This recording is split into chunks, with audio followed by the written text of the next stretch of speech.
শামীম। শামীম ভাই একদিন ওনার এলাকার বা গ্রামের মোট 18 জন মিলে নেশাব বা 3 দিনের জামাতে যায়। আমরা যারা তাবলিগ জামাতে গিয়েছি বা তাবলিগ সম্পর্কে জানি তারা সবাই জানি যে জামাতের একজন আমির থাকেন, আর তিনি প্রথম রাতেই সবাইকে মসজিদে থাকার নিয়ম কানুন এই সমস্ত জানিয়ে রাখেন। রাত্রে কেউ যেন মসজিদের মিম্বার মানে যেখানে হুজুর খুতবা পড়েন এবং যেখানে দাঁড়িয়ে হুজুর নামাজ আদায় করেন সেই জায়গা সহ তার পেছনে মানে কাতারের বেশ কিছু জায়গা মানে মিম্বারের আশেপাশে স্থানটুকুতে না ঘুমায়।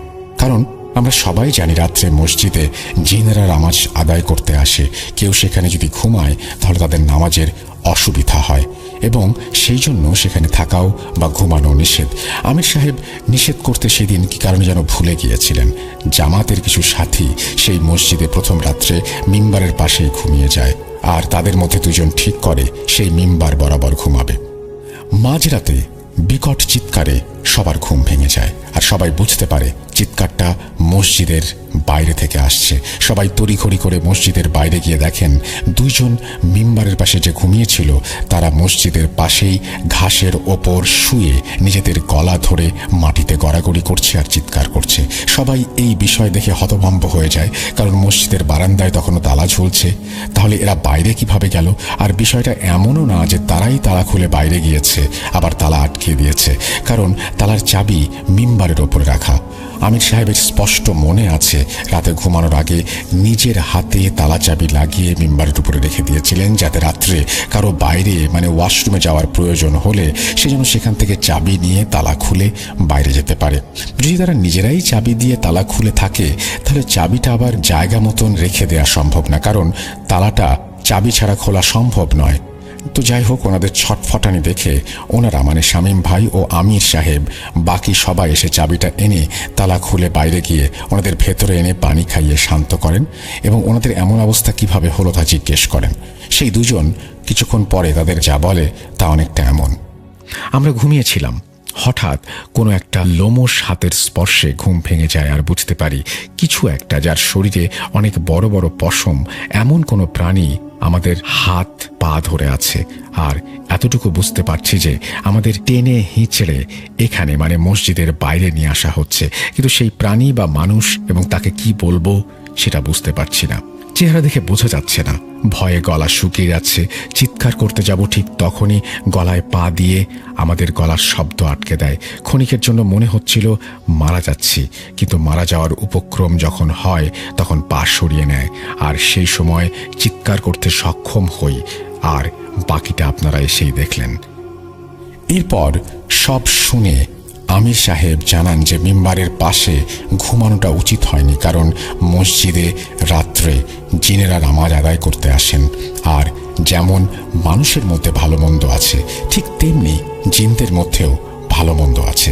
তাই হয়তোবা কোনো রাগী বা বদমেজাজি জিন তাদের জায়গায় মানে যেখানে তারা রাতে নামাজ আদায় করেন সেখানে ঘুমাতে গিয়ে দেখে এই কাণ্ড এবং রেগে গিয়ে এই কাজটি হয়তো করেছে। পরবর্তীতে কেউ যেন এমনটা না করে সেজন্য তিনি সবার প্রতি নির্দেশ দেন।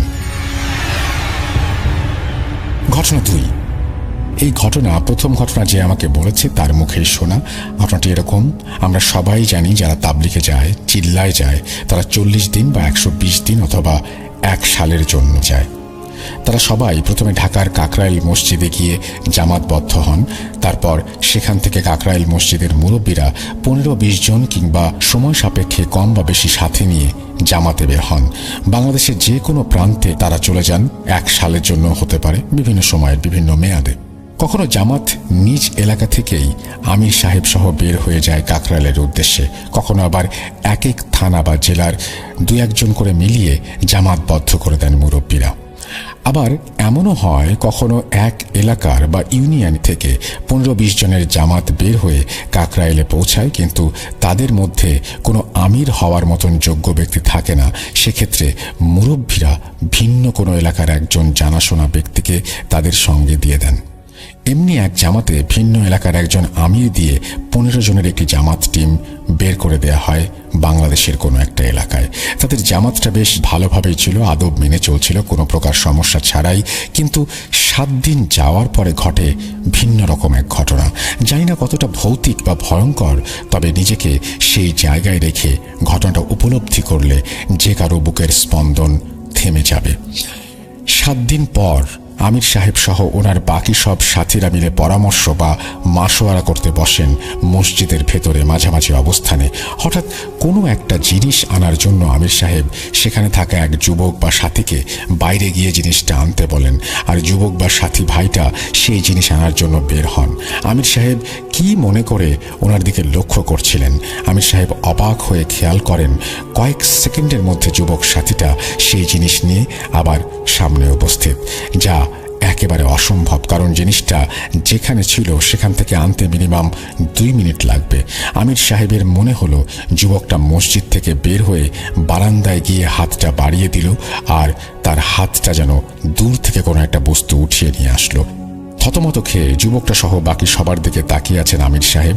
ভয়ে মুখ দিয়ে কোনো কথা বের হচ্ছে না, কারণ মাত্র যে জিনিসটা তিনি দেখেছেন বা অনুভব করেছেন সেটা স্বাভাবিক মানুষের পক্ষে করা সম্ভব না।